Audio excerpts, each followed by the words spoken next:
Hello and welcome for this new release of Xen Orchestra. This time that's the 5.95 and that's the main release. So this month there's many topics to cover. Some are related to Xen Orchestra obviously, but some are more broad, talking about the community and everything around. So let's start first regarding the project and community, as we do now since the last, I don't know, like maybe 8 release or so. So first, yes, things are pretty busy, as you can imagine.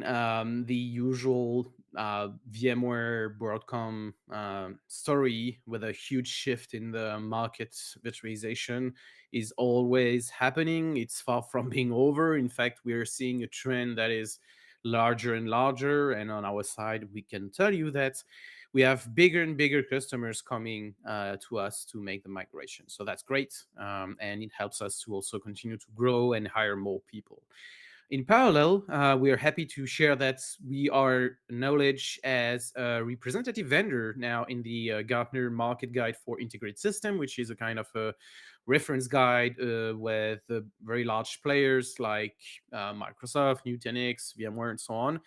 So for us, it's a really great news, and it demonstrates that we are doing a solution that is, really tailored for enterprise and so on.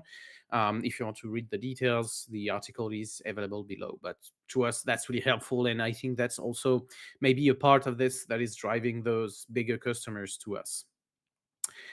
Let's talk now about the ecosystem. So, one philosophy we have with the whole stack, so the Vates stack, including Xen Orchestra, XCP-ng, and XOSTOR, and so on, is to be not to build things alone. So we really want to add more third-party vendors around our solution uh, because this provides you more credibility, but also helps people to migrate your solution by keeping some of the tools.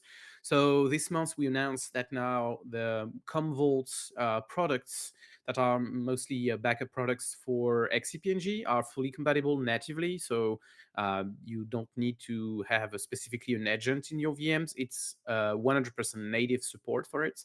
So that's really great. Commvault provides a pretty huge range of backup features, including tape support and so on. So that's great to have this, on top of our existing stack. I mean, we are 100% committed to deliver backup products, but sometimes people do not want to change their existing backup product. For example, they were using Commvault with their VMware setup, and now if they want to keep that while migrating VMware to XCP-ng, so that makes sense.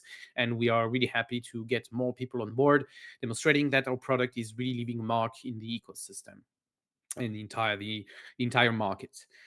We also had a really nice blog post from Starwind doing hyperconvergence. So that's also, part of our, ecosystem where we have an HCI product, we have a hyperconverged product, but still we also have third-party vendors providing, a hyperconvergence on top of XCP-ng. And Starwind did a blog post regarding, what you can do and the features we have in our stack. So feel free to take a look.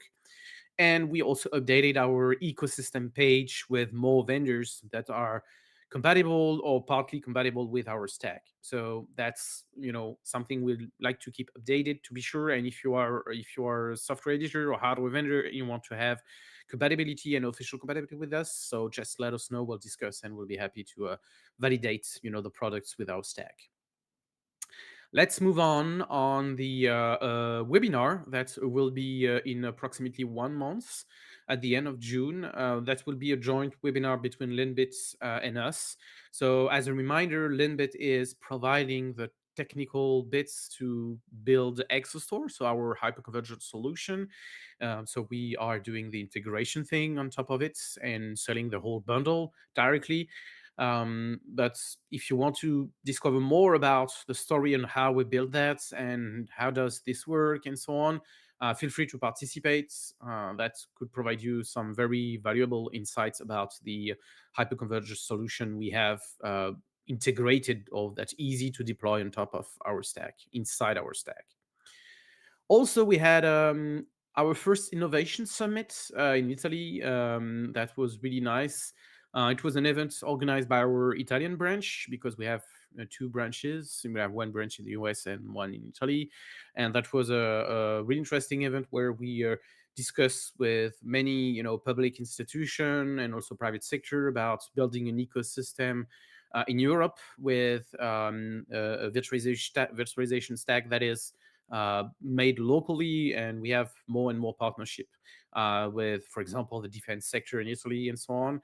So that's why we met the summit, and it was really interesting. And we had also nice partners coming with us, like Leonardo, Clever Cloud, Storm Shield, and so on. So also very interesting guests. We'll probably make a quick recap in a future blog post about what happened there. But yeah, just to let you know, it was a really interesting event for Vates and the first innovation summit we built again with the idea that we are not working alone and we really want to build this ecosystem.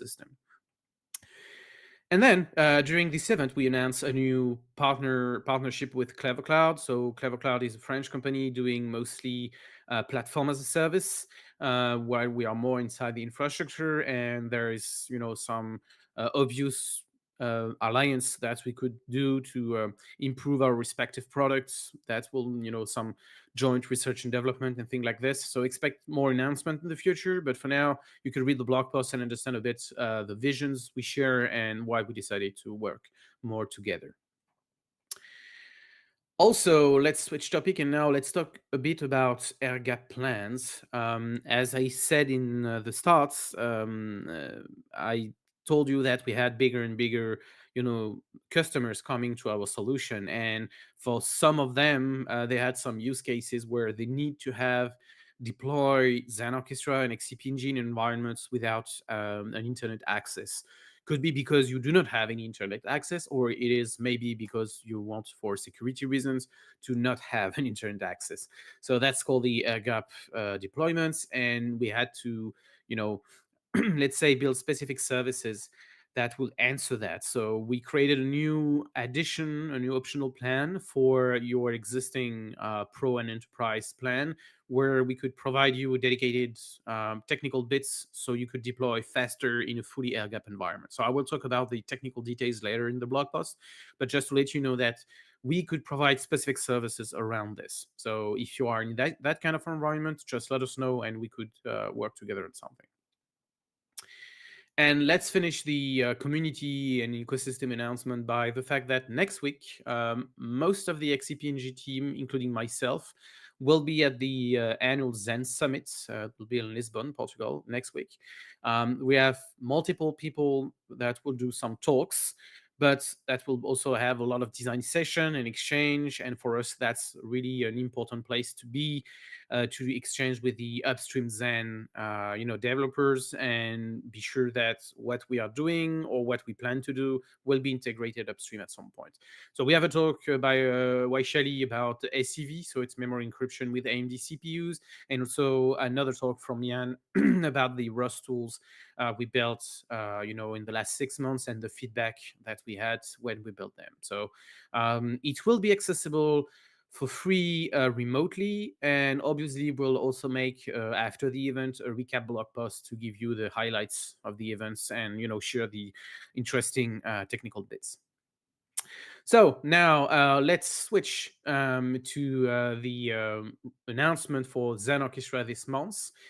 And the biggest one is now the first preview, very basic one, but still a preview of Xen Orchestra 6 is available as soon as the update is live, where you could use /v6, and you will see the first layout of Xen Orchestra 6, a very basic one, but without entering into all the details. You could read the blog post to get all those details, but it was mostly like doing all the plumbing needed between the server part and the UI part to communicate, using something completely different than we used in the past with XO5. So that's why we really wanted to get those first bits done, and it's using the REST API and not the JSON RPC one. So this means the REST API will become the main API for everything from, just you accessing the API, but also the CLI and the web UI. So we'll unifying everything through that. And it's not just that, it's also that we make things significantly faster when we fetch objects by filtering the objects we want to fetch, by doing smart when we get some object that's already in your cache locally and so on. So this will be a true game changer if you have a very large infrastructure where sometimes if you have 1000 hosts, for example, it took like 20 seconds sometimes to load initially after it was fast, but with XO6, that would be a lot faster, but at least 10 times faster, something like this.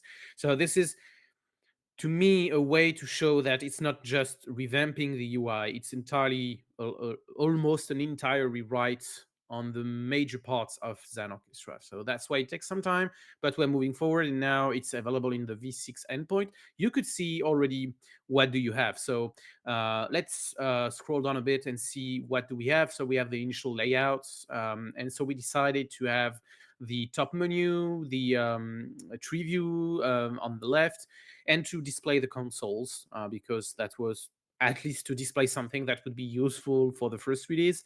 So you could test that. We know we had some, non-US keyboard issues on XO5 consoles that should be fixed with that. And that's also a way to get the first feedback from our users. So obviously that's not the final design, but those are the main components we decided to ship for the first release we are doing.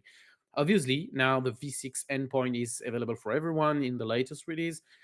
We could, at each new release, provide more and more features. And the idea basically is, okay, so you have some features on V6, and you'll have more and more and more. And at some point, we will decide that um, the default will become the V6, and the old one, the XO5, will be available at /V5 at some point, until it disappeared in the, let's say, longer run, because there's so many features to migrate, then nothing could be done at once, but still, that's the idea. Let's scroll down a bit about the components. So as you remember, like 3 months ago, we discussed and we published the link on the Figma repo where we had absolutely all our components, like it's hundreds and hundreds of components. So what we do is we are implementing them first. So, those are mockups in Figma, then we transform them into Vue.js components. So we have more people working on this. So this means we could build more and more components. So we have some pills, some labels, some donuts, some chips, some progress bar, and so on and so on. But just to let you know that it's going now faster and faster as we made the initial, let's say, framework around how to make that. Let's talk about XO Lite, that is sharing the components now with XO6. So we have a kind of global library that is used for both things. So XO Lite got some improvement this month. So we got if you deploy an XOA on your pool and then you manage with the XO Lite, you will have a button that will automatically redirect you to this XOA. So that's a kind of a shortcut, which is could be really helpful. Detects when it's been deployed locally on this pool. We removed some useless information, and we also had a German translation from Alexander, who is a contributor. So now XO Lite is also available in German, and we also had now the tree view component that is fully shared with they said the same library that's called Web Core. So Web Core is where XO6 and XO Lite are taking components. Obviously, sometimes the component will be a bit different. For example, the tree view right now is rather the same because XO6 tree view is very simple, but at some point, XO6 tree view will add more and more information that makes sense only in Xen Orchestra 6 that won't be displayed on XO Lite. But still, the let's say the core components will still share the same thing. So if you want to improve something, it will be improved in both UI at the same time, and also providing a consistent view between the two way to manage your clusters. Let's move on now to XO CLI. So we made some improvement on the CLI tool. So it's kind of like the same story, but less visible, where we're migrating the CLI to rely more on the REST API step by step. So it should be invisible. We added now this month a new capability to pass the URL directly with a token. So it means before you had to register your CLI and then make the call. And if you had another Xen Orchestra manage with the CLI, you have to re-register the other XOA. So it was like if you had to switch between XOAs, I don't know, for whatever reason, you could have I don't know, different sites, isolated sites where you can have one XOA to manage them all, then you could simply use Bash LES, for example, and then it's a lot easier since there's no registration to pass, like when you make a call through the REST API with a token. So exactly the same token you can generate in your user space, that's the same thing, and it could be a lot easier to manage the CLI directly without any registration, but relying on tokens. Let's move on the REST API. So now it becomes a first-class citizen. More and more endpoints will be, available as we develop XO6. But in the same time, we are still, fully listening to what you need. So if there's something that is not yet available in the REST API, just tell us and we'll implement it. For now, the JSON RPC is still the one providing all the features, but it is moving faster and faster toward the REST API. So this month we got the VM export in OVA. So it's very simple now to export your existing, XCP-ng VM into the OVA format, which is, easy to redeploy on any other hypervisor. And for us, it's important because uh, you can figure that at some point where we have more and more customers, sometimes people with XCP-ng wanted to, provide their software as an editor, or even for some of the customers running on Hyper-V or VMware, something that could be, interoperable. So that's exactly what we do, and that's very simple to export into an OVA format, which could be reused anywhere else. So to us, it's not the capacity to let's say integrate or import VMs into Xen Orchestra, but also to be compatible with anything on the market. So if you want to change the hypervisor or whatever, make tests and so on, you can do that. We have the OVA export model right into it, and now right into the REST API. Let's move to the load balancer. So as a reminder, the load balancer is a plugin that is like not deciding the placement when you start a VM, but that will analyze every minute or every few minutes the existing resource consumption on your existing pools and clusters, and try to, for example, in different modes, to optimize that. So in the performance mode, the idea was to spread the load in an even fashion between your hosts, but there is many ways to do that. And one way was the conservative one, which is the default one we do. If the VM is, going through the threshold, if it's exceeded and so on, we will migrate it or migrate others VM around to make the load on the host kind of similar. But that's very conservative. We also had 2 months ago, last month, an option to balance the CPU usage by kind of pre-positioning VMs to get the optimal ratio between virtual CPUs and physical CPUs. But we also added this month a new, let's say, uh, governor or something like this for the performance mode, which is called the preventive thing. So basically, if it detects an kind of uneven utilization inside your pools, even if there's no specific VMs having the threshold, then we will try to remove those disparities. So we'll try to really spread the load without reaching any threshold.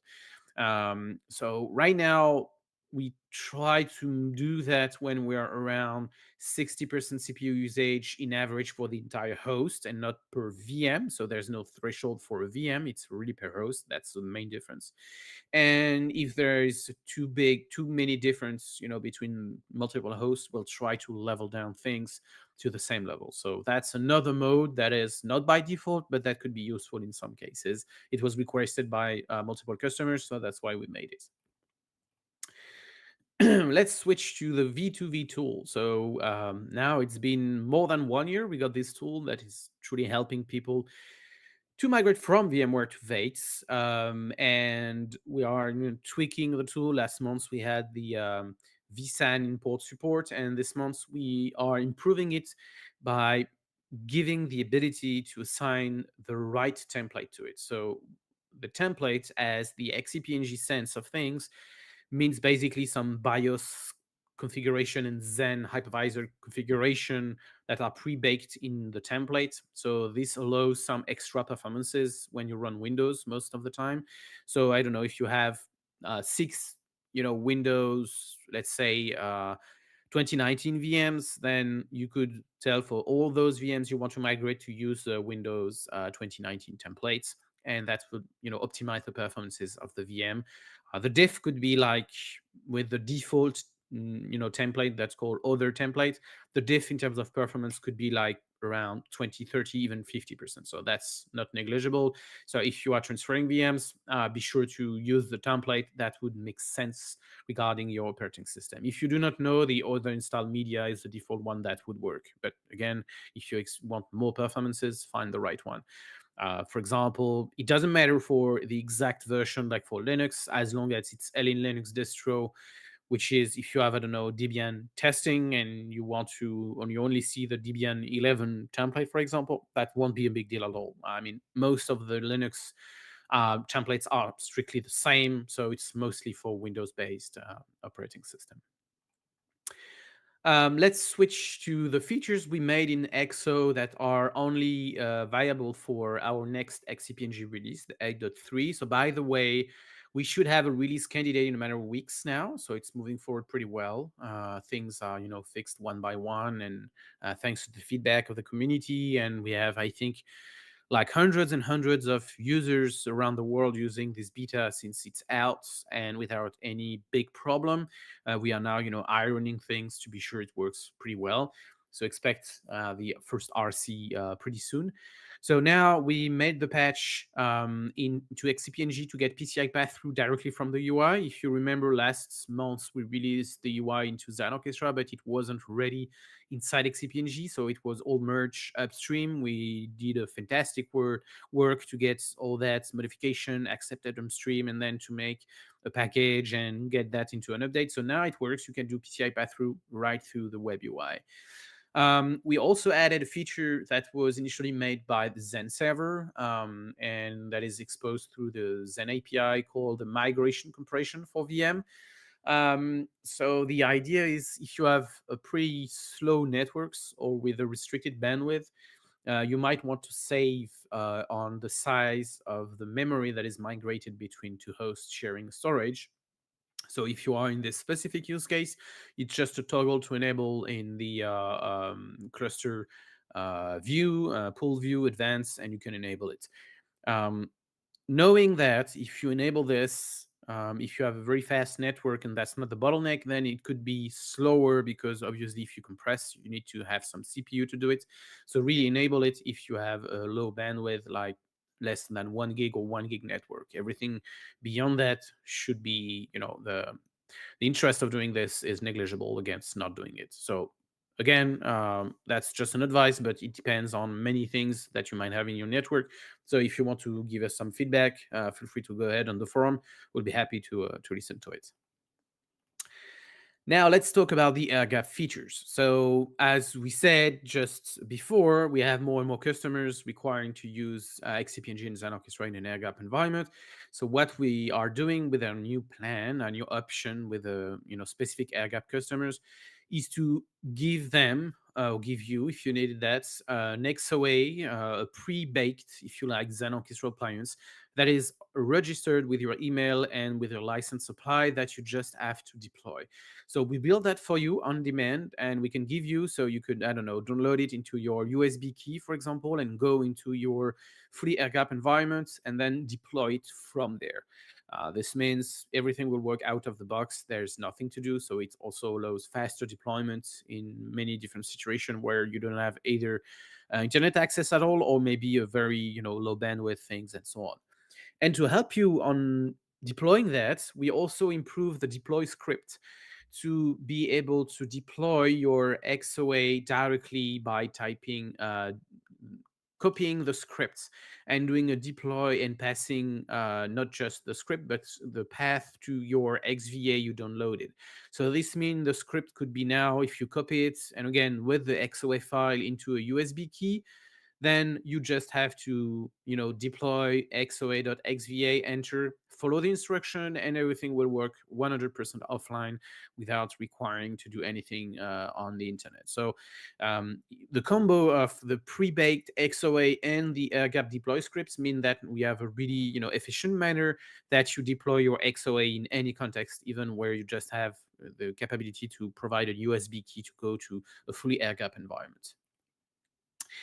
And let's switch now to XOSTOR. So two minor improvements we have this month. So mostly quality of life stuff. Obviously, there are some bug fixes around different level, but basically, it's helping the UI to be more practical. More obviously is coming in the future. We also had questions about locality. If you have a cluster that is into, for example, two different sites, you might want to be sure that some disks are always replicated between the two sites. This is already possible on the CLI, but we'll think about exposing this in the future releases to have locality like zones, if you like, depending on your geographic distribution of your machines. Let's switch on the MISC, like the section where we made some improvement in the existing XO5 things, because we always want to, improve things that are obvious to improve and not too heavy to change. Because if it's a too big important change, then it's worth to make it directly for XO6. But still, now we improve some display on when a VM is doing something, it's becoming yellow. We had this just on the VM view, but we improved that to get that even in the storage view. When you have a disk connected to a VM, you know when a VM is doing something. So it could be helpful to understand what's going on. And also we improve the task computation on when the task will be done. So the ETA calculation, we started to estimate the amount of time instantly, but some tasks are taking some time to really start. Like when you migrate to VM, first it's not directly migrating, it's plugging the disk. If it's a storage line migration, storage that are plugged into each side, and it could take up to 5-10 seconds before the transfer started.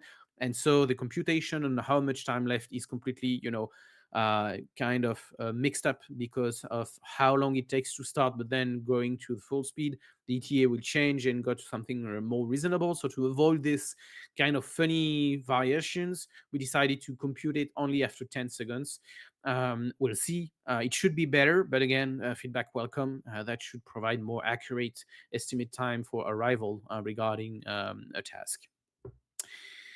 And that's it for this release. As you can see, a pretty big one again, and many news we had around the community and the ecosystem. Stay tuned for the next one that will provide even more stuff. So we hope you enjoyed this one, and see you later.